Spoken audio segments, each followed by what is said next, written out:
They say childbirth is the worst pain. They're wrong. The worst pain is realizing the man who promised to hold your hand through it is instead holding a boarding pass to another life. My obstetrician was tracking contractions. I was tracking departures to Phoenix. By the time my son took his first breath, my husband was at 30,000 feet. He thought he was escaping. He was just giving me a head start. My name is Alara Vance, and I am being torn apart. The room is white, sterile, and smells like antiseptic and fear. The steady beep of the fetal monitor is the only rhythm in a world that has dissolved into chaos and pain. Another contraction grips my 36-year-old body, a brutal, vice-like pressure that steals my breath and blurs the fluorescent lights above St. Jude's delivery room into a smear. I am a data analyst. I find patterns in chaos. There is no pattern here. There is only the animalistic urge to scream and the acute, stabbing realization that I am doing this alone. My husband, Marcus, is gone. His phone, which I've dialed maybe 20 times in the last 3 hours, clicks straight to voicemail. Not a dead battery, not a lost signal. It's the deliberate final click of a button. Ignored. My sister, Chloe, is here. She's 28, and her anger is a tangible thing in this sterile room, radiating a heat that contrasts sharply with the cool efficiency of the hospital. She squeezes a wet cloth and presses it to my forehead, her knuckles white.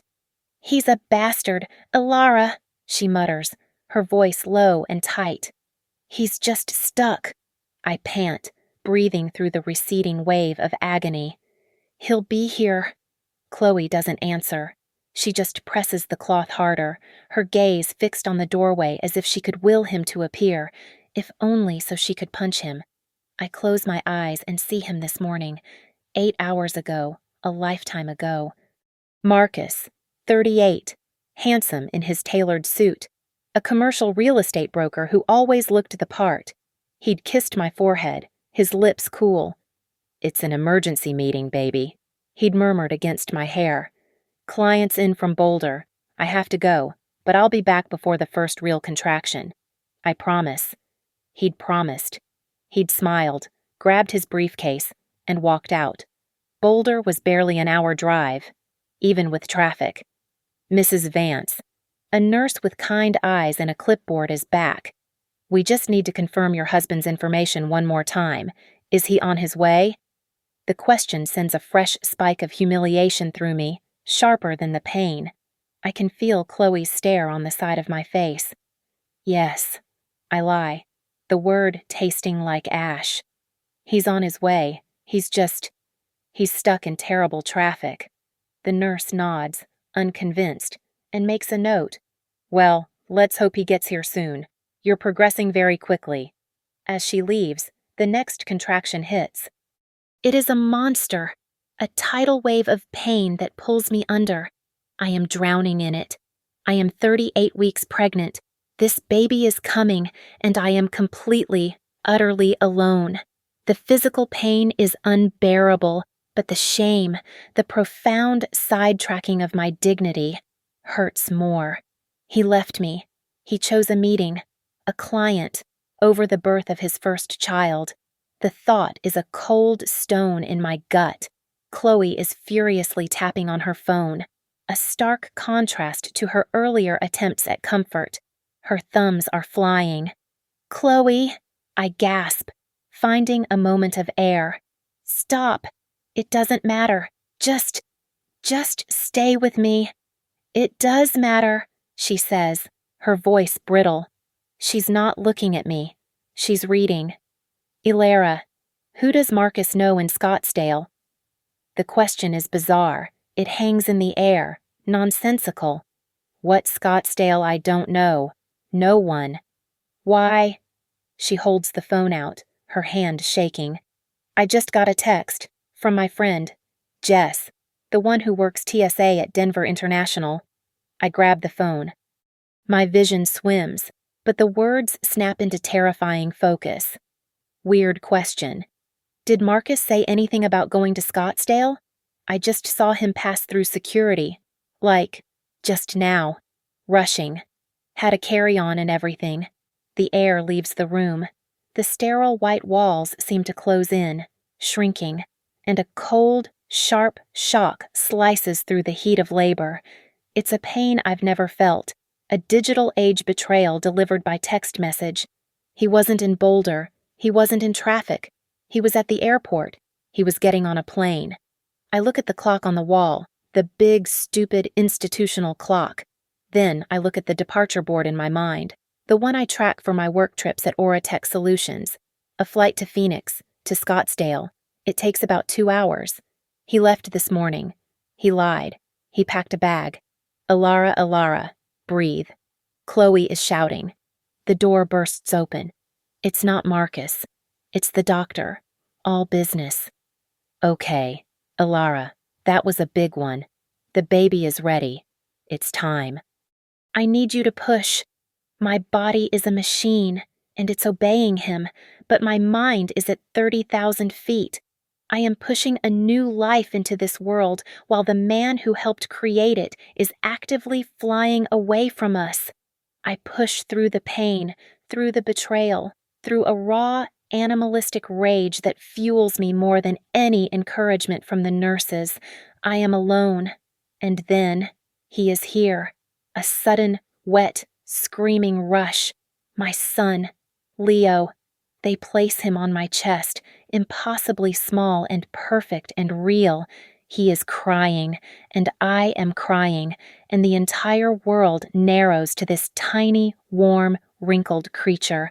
For a single, perfect second, the betrayal vanishes. There is only him. Then my phone, sitting discarded on the bedside table, buzzes. Chloe snatches it, her face a mask of disgust. You have got to be kidding me. She reads the text aloud, her voice dripping with venom. I've landed. Client meeting was brutal. How are you? It was 2 days later. 2 days of existing in the strange, milky haze of new motherhood, where time is measured in 3-hour feeding increments, and the world shrinks to the smell of baby powder and the weight of a tiny body on your chest. Leo was perfect. I was not. I was a raw nerve, physically stitched and emotionally flayed. We were home, in the house Marcus and I had bought together. The nursery was painted a soft gray, just as he'd wanted. Chloe was a whirlwind, changing diapers, brewing herbal tea I didn't want, and acting as a physical barrier between me and the rest of the world. She was my gatekeeper, my bodyguard, and right now, she was holding my phone as it chimed with an incoming video call. It's him, she said, her voice flat. I adjusted Leo in my arms, pulling the blanket higher. Put him on. Marcus's face filled the screen. He looked awful. His eyes were red-rimmed, his expensive hair was a mess, and he was in a hotel room, the generic art mocking him from the wall behind. He was crying. The performance was flawless. Ilara, he choked out. Oh God, baby, I am so sorry. I am so sorry. I stared at the screen, my expression carefully curated to look exhausted, drained, and forgiving. I am a data analyst. I can spot a flawed data set. His tears were flawed data. I missed it, he whispered, a tear rolling down his cheek. I missed the birth of my son. Where were you, Marcus? I asked, my voice a broken, tired whisper.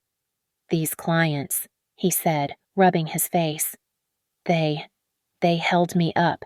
They had me by the throat. Alara, this deal was life or death for the company. They kept me here all night. I couldn't leave. I couldn't. You landed hours before he was born, I thought. The image of the text message seared into my brain. You were in Scottsdale. It's okay. I lied. I felt Leo stir against me.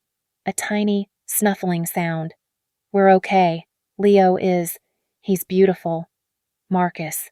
I know. He wept. Let me see him. I angled the phone. He sobbed, a grotesque parody of a loving father. When are you coming home? I asked, playing my part. Tomorrow, he said, pulling himself together with visible effort. "I'm on the first flight tomorrow. I promise. I will never leave you again." "Okay, just hurry," I said, and ended the call. The silence in the room was heavy.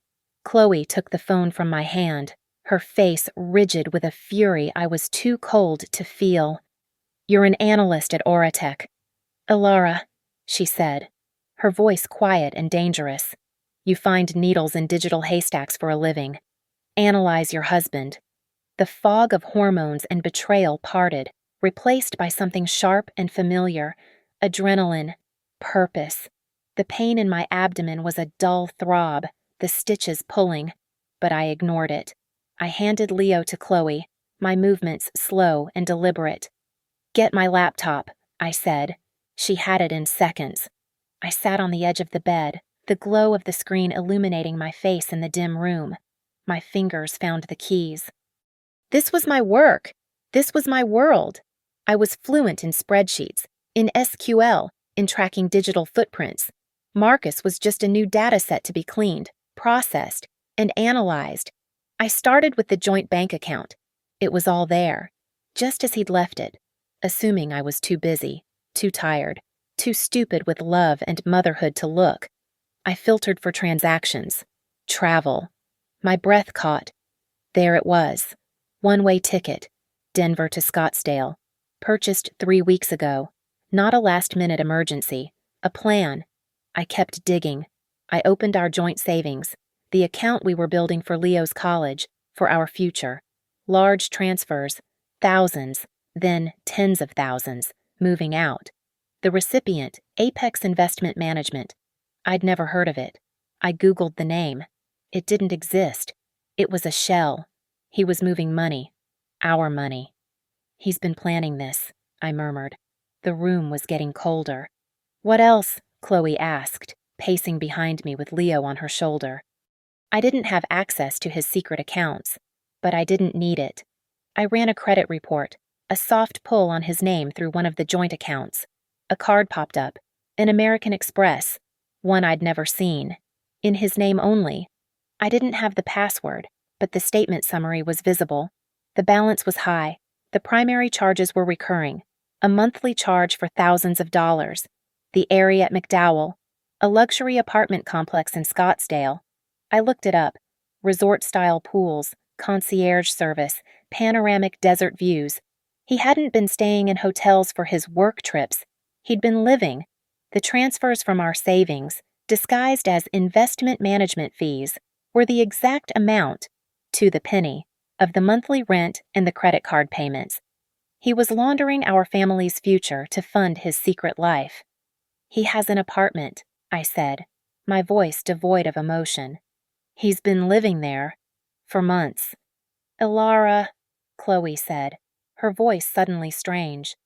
She had been on her own laptop, tapping away. "It's worse than an apartment." She turned her screen towards me.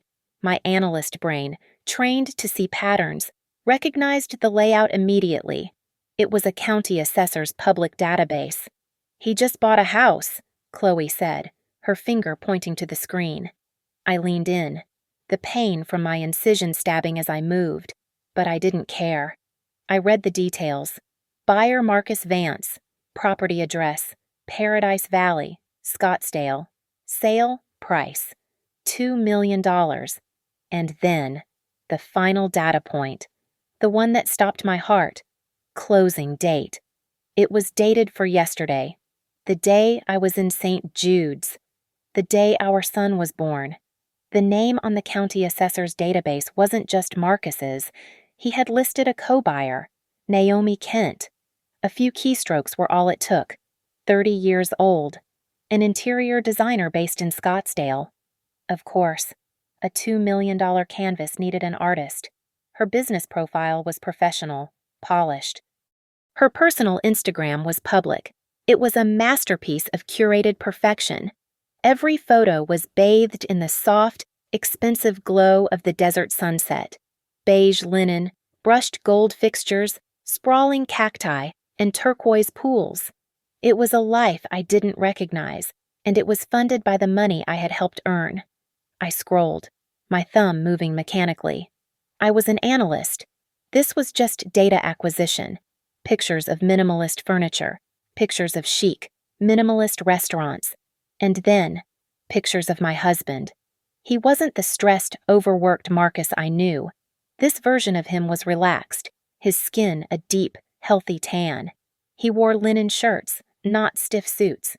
In one photo, he was laughing, holding a golf club on a course so green it looked fake. He looked happy.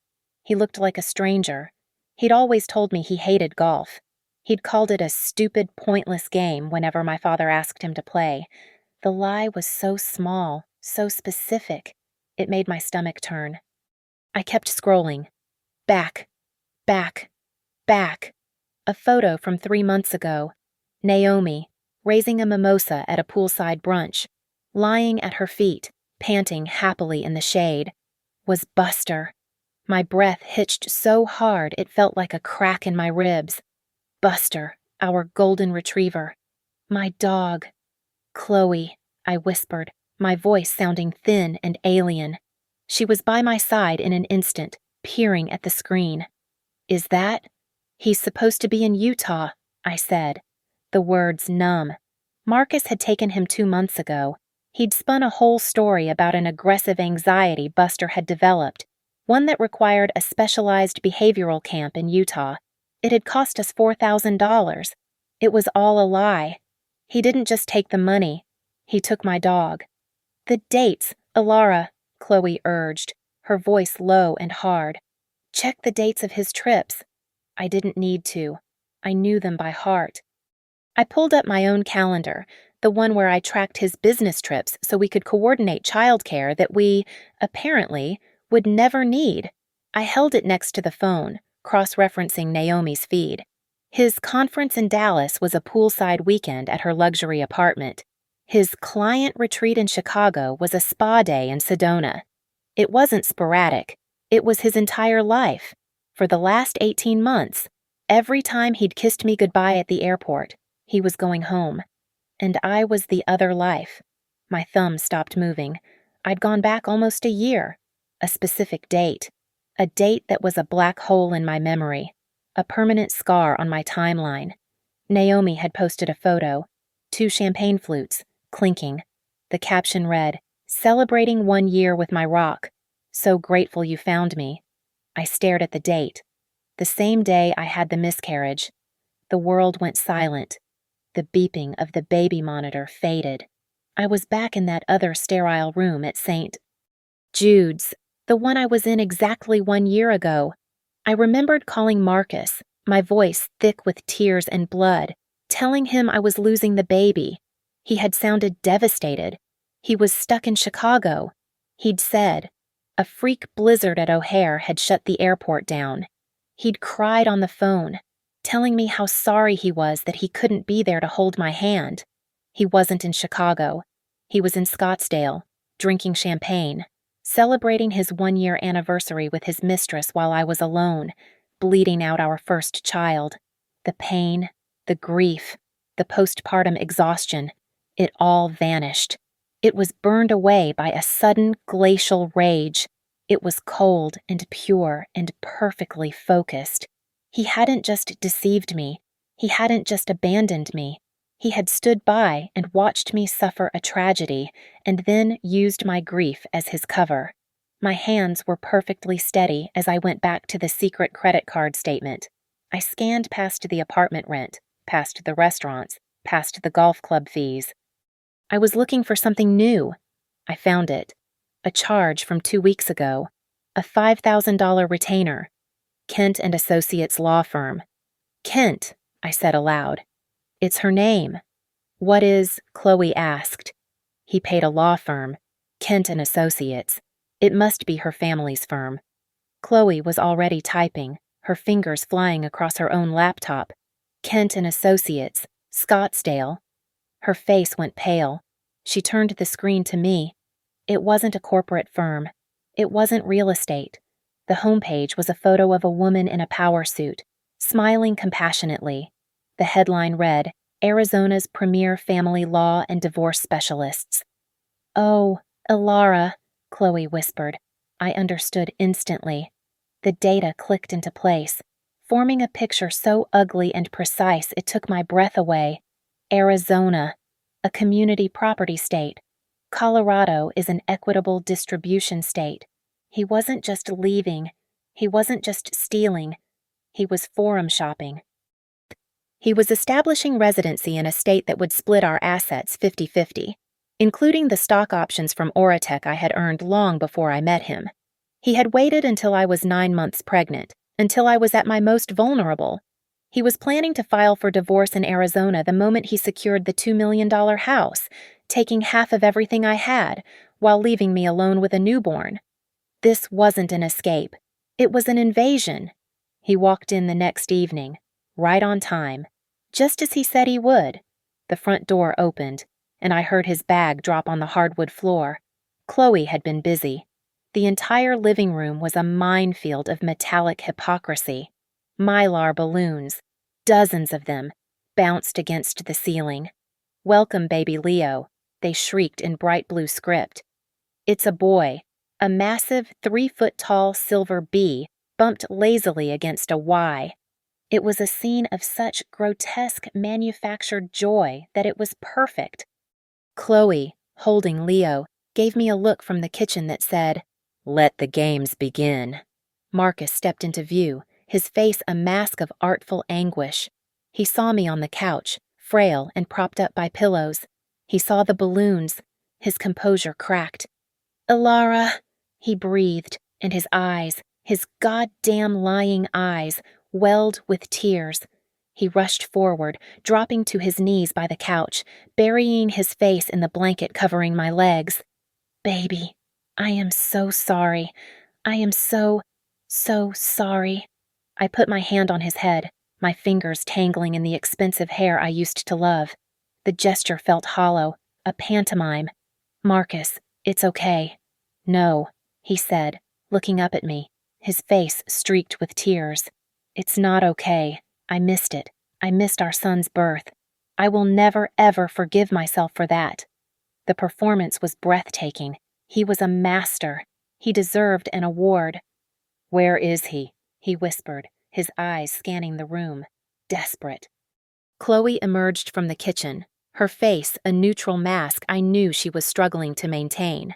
She held Leo out to him, a silent offering. Marcus stood, his hands shaking. He took his son.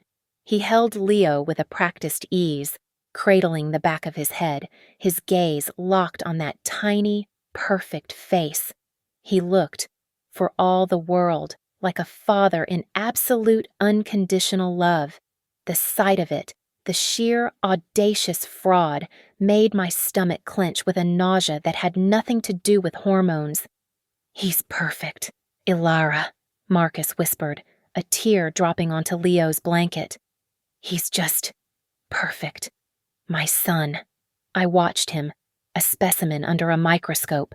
I watched him coo at the baby, promise him the world, apologize for not being there, and I played my part. "I know you tried, Marcus," I said, my voice soft and tired. It was easy to fake exhaustion. "I understand. Work is work. We're just glad you're home now." He looked at me, his eyes full of gratitude for my understanding. "You're a saint, Ilara. You really are." He sat with us for an hour, holding Leo, asking about the delivery, every word a carefully constructed lie. Then he sighed, a deep, martyred sound, and gently handed Leo back to me. "I have to. Ilara, I don't know how to say this," he started, rubbing his temples. "Say what I asked, my heart a block of ice. The deal, it's not done. The clients, they're threatening to pull out. I have to fly back to Scottsdale." "When?" I asked, my voice perfectly flat. "In 2 days, just for a day or two. To close it. If I can just lock this down, baby, we're set. I'm doing this for us, to secure our future. For you, and for Leo." He was securing his future. All right, just not with us. "Oh," he said, as if suddenly remembering. I got you something. For, you know, for everything. He reached into his briefcase, the one that hadn't gone to Scottsdale, and pulled out a long, slim, dark blue velvet box. A push present. He opened it. Inside, a tennis bracelet, a solid, unbroken line of diamonds, glittered stupidly under the living room lights. It was expensive. It was cold. It was blood money. Marcus, I whispered, faking awe. It's beautiful. You deserve it, he said, fastening it on my wrist. The diamonds felt heavy, like tiny, beautiful handcuffs. You deserve everything. He kissed my forehead. I'm going to go shower. I feel disgusting. I just need to wash the airport off me. I waited. I heard the click of the bedroom door, then the sound of the water hitting the glass. He was contained. I looked at Chloe. Hold the baby. Don't let him cry. I slid off the couch, the pain in my stitches a sharp, grounding reminder. I walked into the entryway, where his carry-on bag sat, the one his TSA friend had seen, the one he'd presumably checked on the way back, filled with his other life. I unzipped it. It was almost completely empty. A toothbrush, a small, travel-sized deodorant, a dirty shirt. It was the bag of a man who wasn't staying, a man who was only here to pick up the last of his supplies. I ran my fingers along the inside lining. My work at Auratech involved finding hidden back doors. Marcus, a creature of habit, loved hidden compartments. In his car, in his desk, and in his luggage. I found the small, discreet zipper tab. Inside, 2 items sat nestled in the lining. The first was a small, black ring box. Not from a Denver jeweler. I opened it. A massive, princess-cut diamond set on a platinum band. It was ostentatious. It was flashy. It was everything I wasn't. And everything, I now realized, Naomi Kent was. This was her prize. The second item was what stopped my breath. It was a manila folder, thin and unassuming. I pulled it out. My name was on the tabs. He hadn't just downloaded data.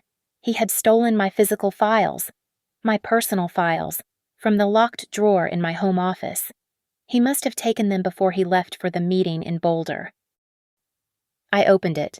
My last 3 bank statements, a copy of my 401k summary, my Auratech stock option agreement's investing schedule, every financial document that proved my worth, my independence, my contribution to our assets.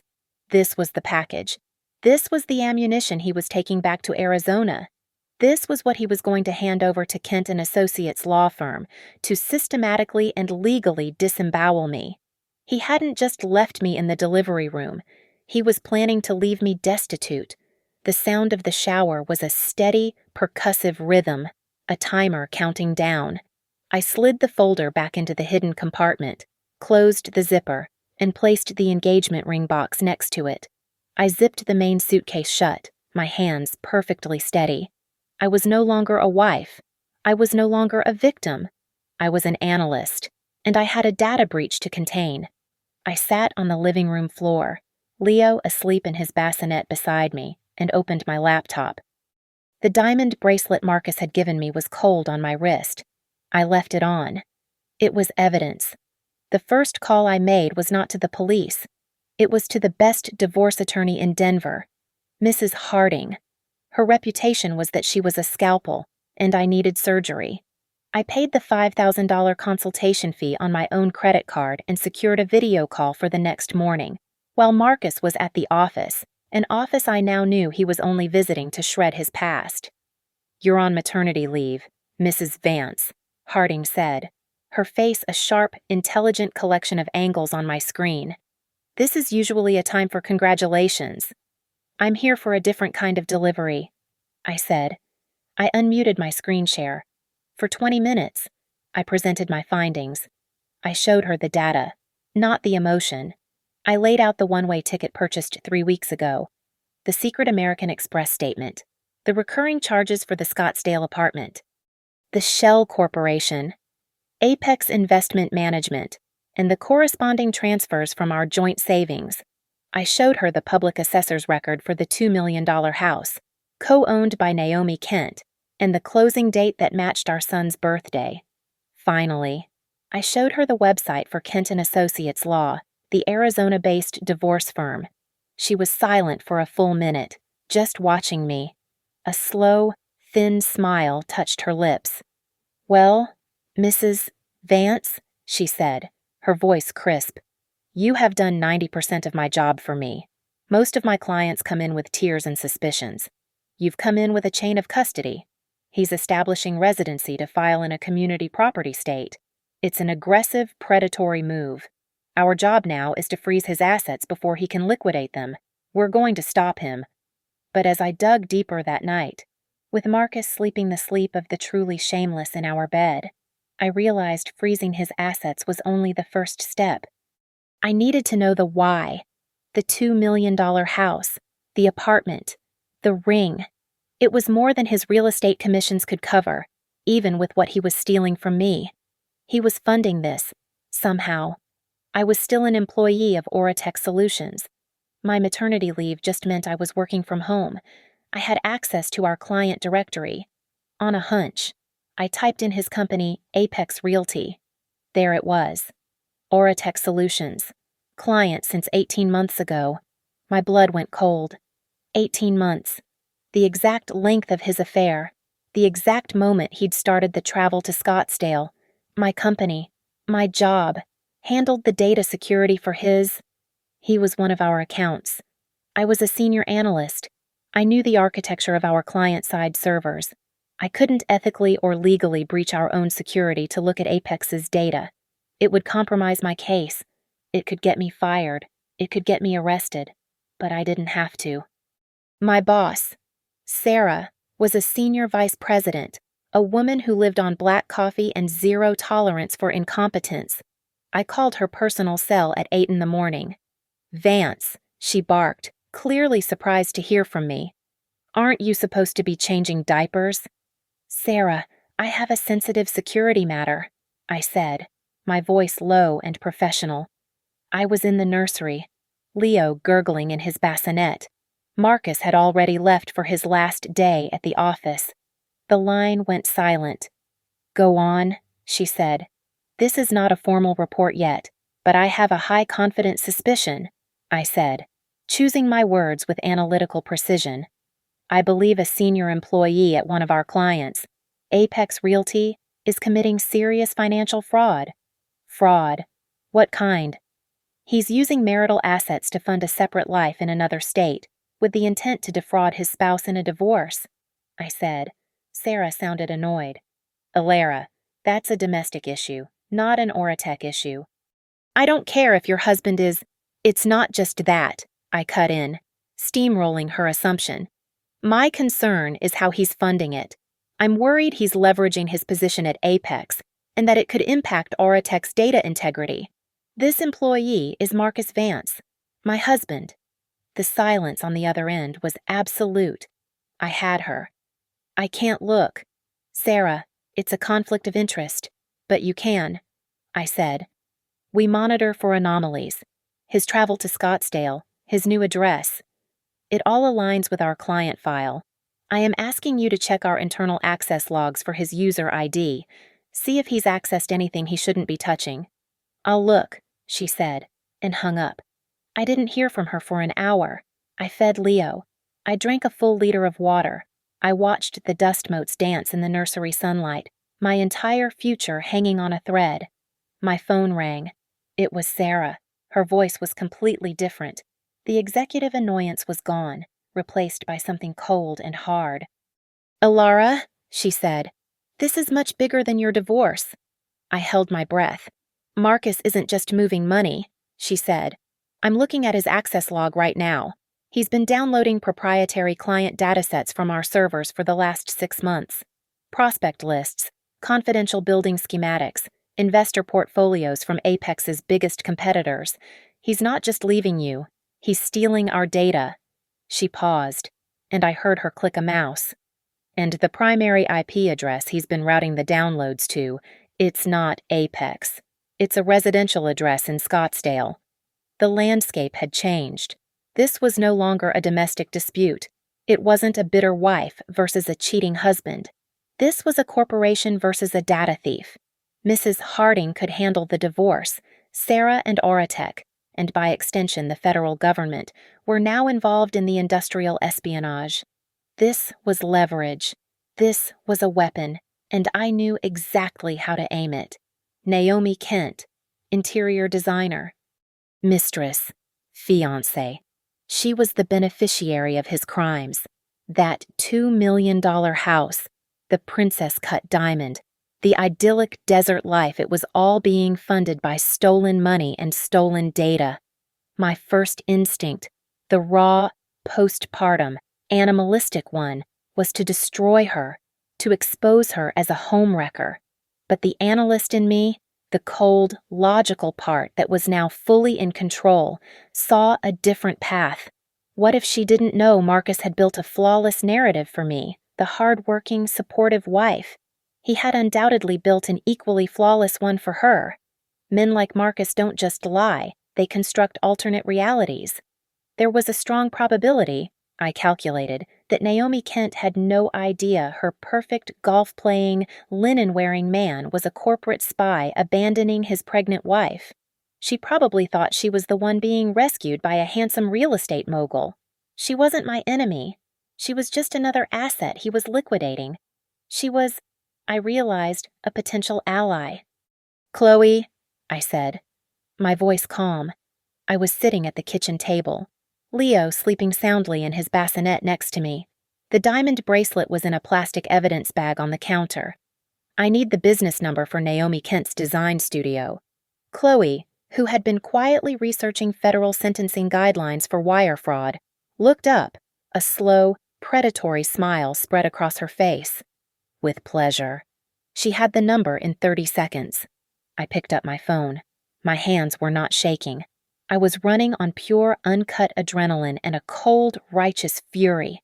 I was sleep-deprived. I was stitched together, and I had never been more powerful.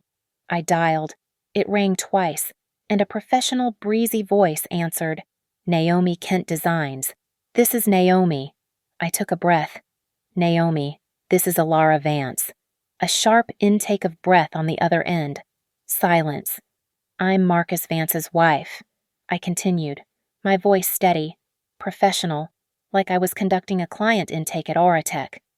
"Before you hang up, you need to know that the man you are engaged to, the man who just bought you a $2 million house, is funding your life by committing a series of federal crimes."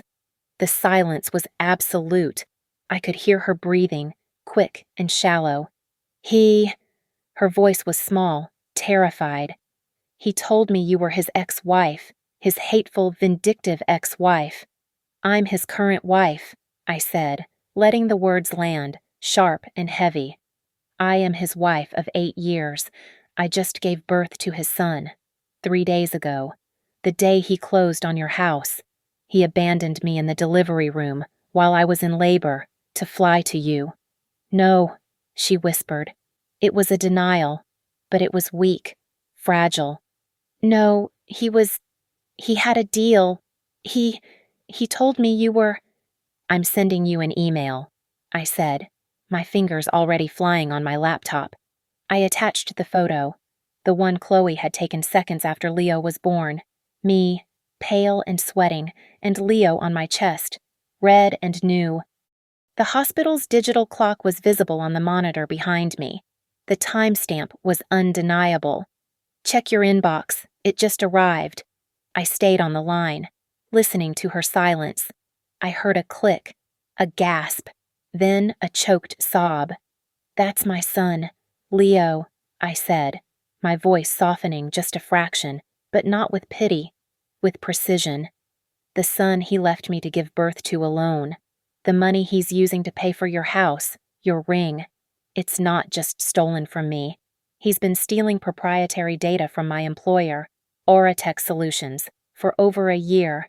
He's not just a liar, Naomi.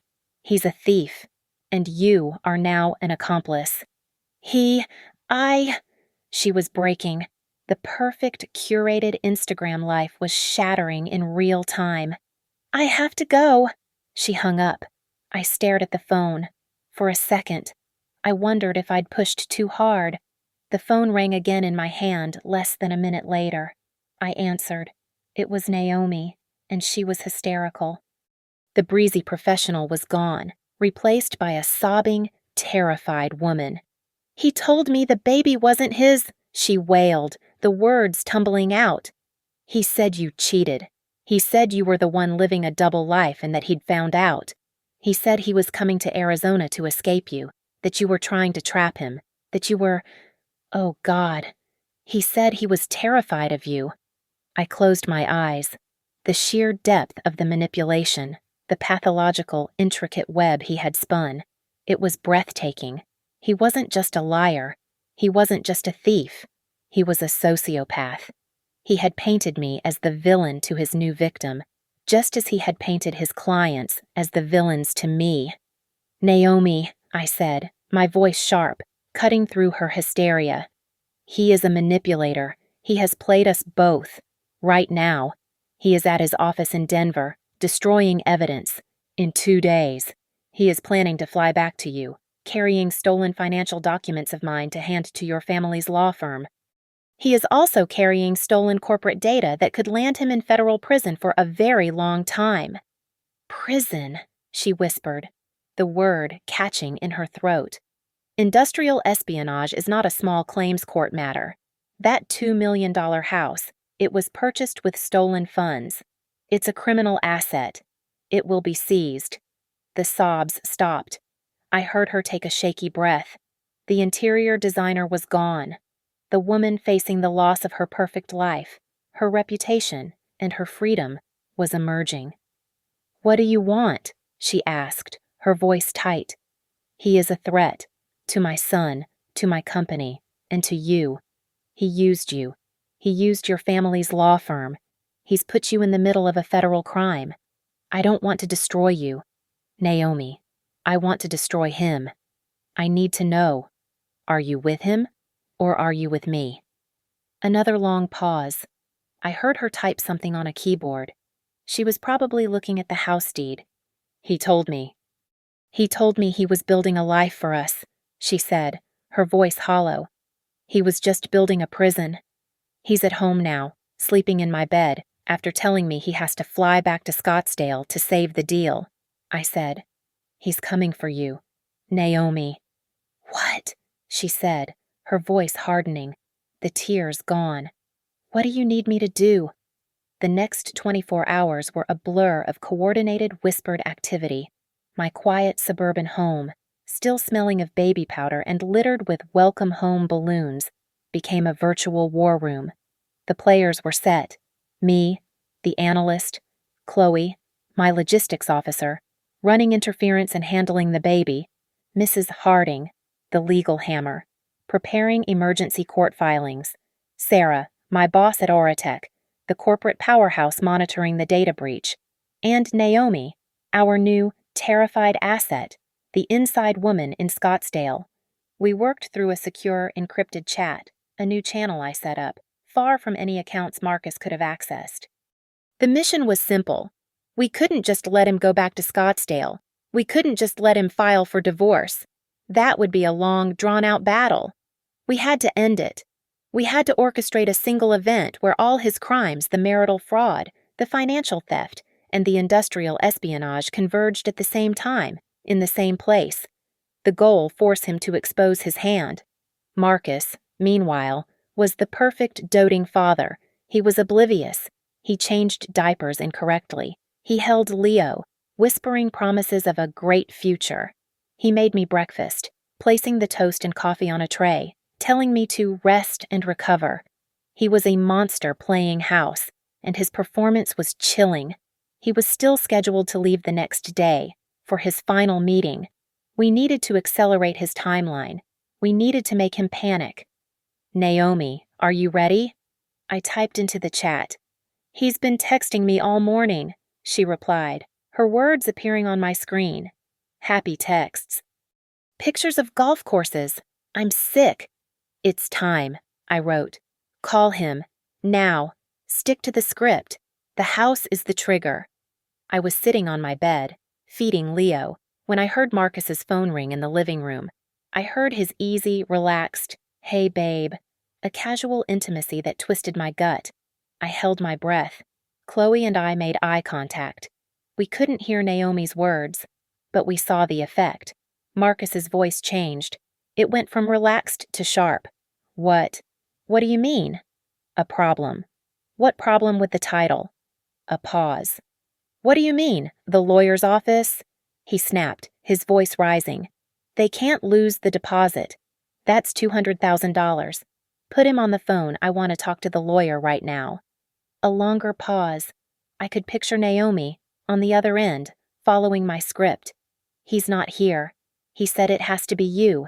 You have to sign in person. Tonight, Marcus roared. That's impossible. He was quiet. Then, no, don't do anything. I'll fix it. I'll get on a flight. I'll be there tonight. He hung up. I heard his footsteps, fast and heavy, coming up the stairs. He burst into the bedroom, his face pale and slick with a new sweat.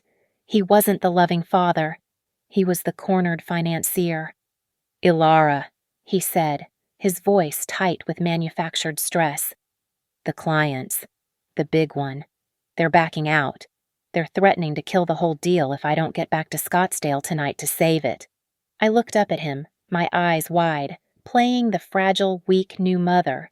Tonight, I whispered. But you just got here. Marcus. No. I have to, baby, he said, pulling his empty carry-on from the closet. This is our future. This is for Leo. If I don't go, we lose everything. Then I'm coming with you, I said, my voice breaking.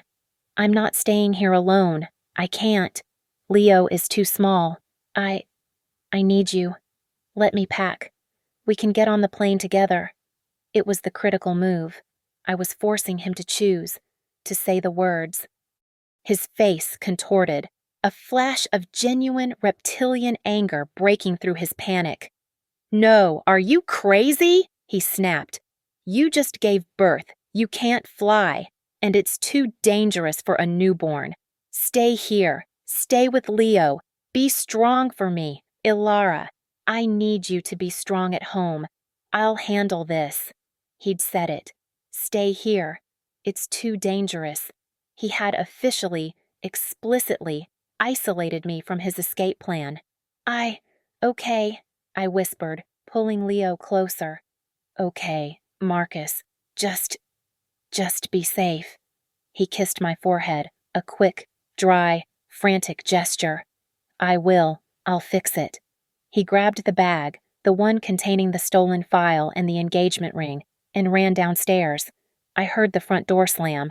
My phone immediately buzzed. It was a group call. Me, Harding, and Sarah. He's on the move, I said, my voice hard. He's heading to DIA. Naomi, he's coming for you. Good. Harding's voice cut in. My team is en route to the courthouse. We'll have the emergency order to freeze his assets filed in 20 minutes, citing risk of flight and criminal activity. He'll be served the second he lands in Arizona. He won't land in Arizona, Sarah's voice said, and it was cold. What do you mean? I asked. While you were busy with your little domestic play. Vance, I've been watching him, she said. The moment you told him you wanted to go with him, he must have panicked. He thinks he's leaving for good. What did he do? He's logged into the Auratech mainframe. Right now, from his laptop, tethered to his cell phone. He's not just running. Ilara. He's trying to execute one last massive data dump. Client lists, financials, our source code. He's downloading everything. He's getting sloppy, and he's giving us everything we need. Sarah's voice was the first domino. The call is made. Ilara, FBI Cybercrime Division. They don't take kindly to active theft from a secure server. They're tracking his data stream in real time. They're on their way. The motion is filed. Harding's voice echoed in my ear from the conference call. Emergency petition to freeze all known assets, bank accounts, and to seize his passport, citing substantiated flight risk and ongoing criminal fraud. A judge is signing it as we speak. A process server is en route. On their way was a relative term. The FBI was coming from their downtown Denver field office. The process server was navigating afternoon traffic. Marcus was in the living room, zipping up the same black carry-on bag I had searched just the night before. His Uber was 5 minutes away. He was going to beat them to the airport. My job in this entire complex multi-state operation had just been reduced to one simple primitive task: stall him. I walked out of the nursery, Leo safe in his bassinet, and stood at the top of the staircase. Marcus was in the entryway below, shoving his laptop into his briefcase. He was frantic, his movements jerky and panicked. He was checking his watch every 10 seconds. "The car will be here any minute," he called up to me, not even looking. "Ilara, I need you to just hold down the fort. I'll call you from the plane." "You can't go," I said, my voice trembling. I began my descent down the stairs, one slow, pained step at a time. I let the tears come, the real, hot tears of exhaustion and rage, but I weaponized them, made them look like weakness. "What?" he said, finally looking up, his face a mask of irritation. "Ilara, we just talked about this." "You can't go," I cried, my voice breaking. I reached the bottom of the stairs and stumbled, grabbing the newel post. I was the picture of the hysterical, hormonal, postpartum wife. "You just got here. You're leaving me again. You're leaving us." He rolled his eyes, a tiny, almost imperceptible gesture, and stepped toward me, grabbing my shoulders. It wasn't a comforting gesture. It was a physical attempt to move me out of his path. "Ilara, stop. You're being dramatic. I don't have time for this."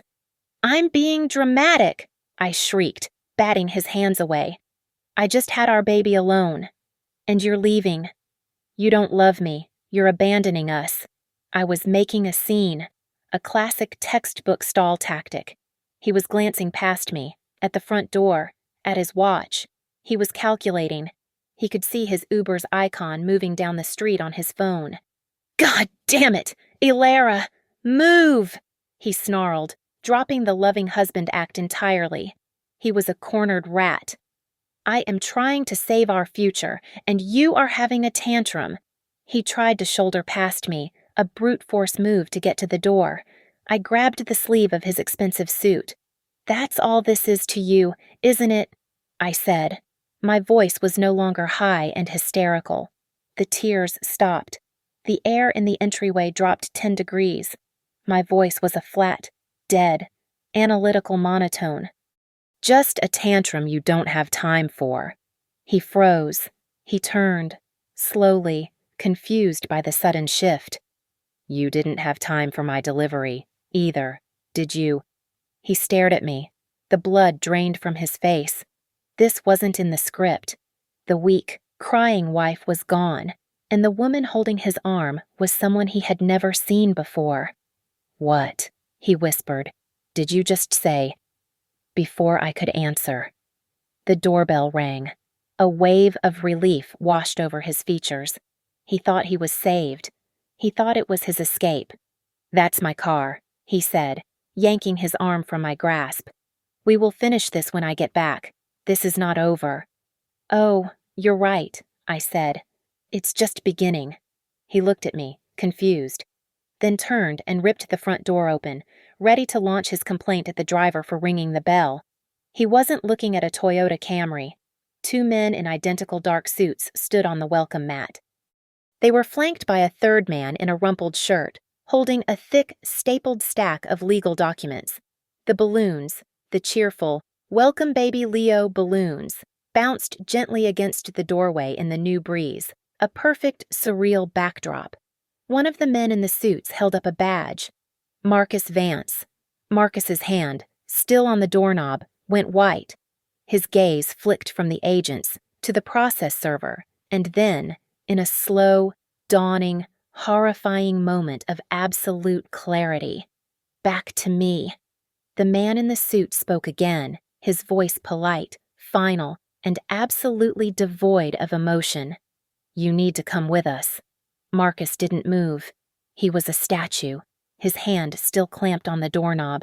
The color had vanished from his face, leaving a sick, grayish pallor. His eyes were wide, uncomprehending. The world-class liar, the master manipulator, had finally encountered a data set he couldn't process. "Mr. Vance," the lead agent said again, his voice cutting through the silence. "We are here regarding a significant data breach at Auratech Solutions. We have a warrant to search the premises and seize all electronic devices." As if on cue, the process server, the rumpled, ordinary-looking man, stepped forward. He pushed the thick stack of documents into Marcus's chest. "Marcus Vance, you have been served," he said, in a bored monotone that was somehow more brutal than the agent's. "This is an emergency petition for the dissolution of your marriage and a temporary restraining order freezing all known assets." Marcus didn't even look at the papers. They were too much. His brain couldn't cope with the simultaneous, multi-front assault. He was staring at me, his face, which had been frozen in shock, slowly contorted. The confusion melted away, replaced by a dark, venomous, and pure hatred. "You," he whispered. The word was barely audible. "It was you. You did this." I had been waiting for this moment. I had rehearsed it. I stepped forward from the shadow of the staircase, shifting Leo's tiny, warm weight in my arms. I looked at the man I had loved, the man who had left me in childbirth, the man who was now just a collapsing variable in my equation. "No, Marcus," I said, my voice as cold and clear as the January air outside. "You did this. You did this when you bought a one-way ticket to Scottsdale while I was 38 weeks pregnant. You did this when you celebrated an anniversary in a hotel room while I was having a miscarriage. You did this 5 minutes ago when you tried to steal my company's data. I just analyzed the results." The agents moved past him, a practiced, efficient team. They fanned out, one heading for his home office. "Sir, we need you to step away from the door," the lead agent said. Marcus was still locked on me, his mind racing, trying to find a move, an angle, but there was none. The agent by the door, the one who had stayed with us, gestured to the 2 bags in the entryway. "Are these yours, sir?" "Yes," Marcus said, his voice hoarse. "It's just clothes for a trip." The agent knelt by the black carry-on, the bag that held everything. "You mind if I take a look?" It wasn't a question. He unzipped the main compartment. Then, with an expertise that told me he knew exactly what he was looking for, he ran his hand along the lining and found the hidden zipper. He pulled out the contents. First, the manila folder. He opened it, scanned the top page. "Auratech stock options. Alara Vance." He read aloud. He looked at me, then at Marcus. Then he pulled out the second item, the black velvet ring box. He opened it, revealing the gaudy, 2-carat princess-cut diamond. "This is not a business trip, Mr. Vance," the agent said, his voice flat. This was the moment. The data was all on the table. Federal prison for the industrial espionage. Total financial ruin from the divorce. Now that Harding had him dead to rights on criminal fraud and dissipation of assets, he was done. And so, he did the only thing a cornered rat can do. He tried to blame someone else. His whole demeanor changed. He tried to look reasonable, terrified, and manipulated. He turned to the lead agent, his hands spread wide. "Wait," he said, his voice suddenly desperate, pleading. "You don't understand. This is a mistake. I can explain. It wasn't me. It was her." The agent frowned. "Her. Naomi Kent," Marcus shouted, the name exploding from him like a confession. She's an interior designer in Scottsdale. She made me do it. She said she needed the data, the client lists, for her high-end clients. She said if I didn't get them, she'd ruin me. I was trapped. This ring, that house, It was all her. I was just trying to protect my family here. It was a brilliant, last-ditch lie. A masterful pivot, painting himself as the victim, the terrified husband blackmailed by a seductress. He was throwing Naomi to the wolves to save his own skin. I almost smiled. He had no idea what I'd been doing for the last 24 hours. The lead agent didn't react. He didn't write it down. He just looked at his partner. Then he turned back to Marcus, and for the first time, I saw a flicker of something almost like pity. "That's a compelling story, Mr. Vance," the agent said, his voice dangerously quiet. "But we seem to have a conflict in the data." Marcus's face froze. "We received a call about an hour ago," the agent continued, "from a Ms. Naomi Kent. She's currently at the Scottsdale field office with her attorney. She just provided us with a full, notarized affidavit. And, I'm afraid, the complete audio recordings of your last 3 phone calls. The ones where you detailed exactly how you were stealing the data, how you were going to launder the money, and how you were planning to use her family's law firm to bleed your crazy wife dry." The agent took a step closer. "She's been a very cooperative witness. She's the one who told us you were actively downloading data as we spoke." Marcus's mouth opened, but no sound came out. He looked at me, his eyes hollowed out by the sheer, catastrophic scale of his miscalculation. He hadn't just been caught, he had been reverse-engineered, analyzed, and systematically dismantled. He had been delivered. The click of the handcuffs was the loudest sound in the room, a sharp, metallic finality that cut through the air. Marcus stood there, paralyzed, in the middle of our living room. The welcome baby Leo balloons bobbed cheerfully around his head, their silver strings brushing the shoulders of his expensive suit as the agents secured his wrists. He was a statue of tailored shock, trapped in a grotesque party celebrating the life he had just tried to flee. I stood by the staircase, holding Leo. My son was asleep, his face a perfect picture of peace, his tiny body warm against my chest. I watched them. I watched as the agents read him his rights. I watched as the man I had loved, the man who had promised to hold my hand, was turned and guided toward the door, his movements stiff and robotic. His eyes, the ones that had cried such convincing tears just days ago, were dead. They were the eyes of a man who had run every variable and found himself in a scenario he had never calculated. As they moved him, my phone vibrated in my pocket. I answered it, my gaze never leaving Marcus. "Alara," Sarah said. Her voice was pure business. "The breach is substantial. He was trying to take proprietary data from at least 4 of our major clients, not just Apex. The logs show he's been at this for 18 months. He's facing significant federal time. 10 years. Minimum. Just on our end." "Thank you, Sarah," I said, my voice calm. "I appreciate the confirmation." I clicked over. The next call was already waiting. "Mrs. Vance." Harding's voice was crisp. "The emergency order is executed.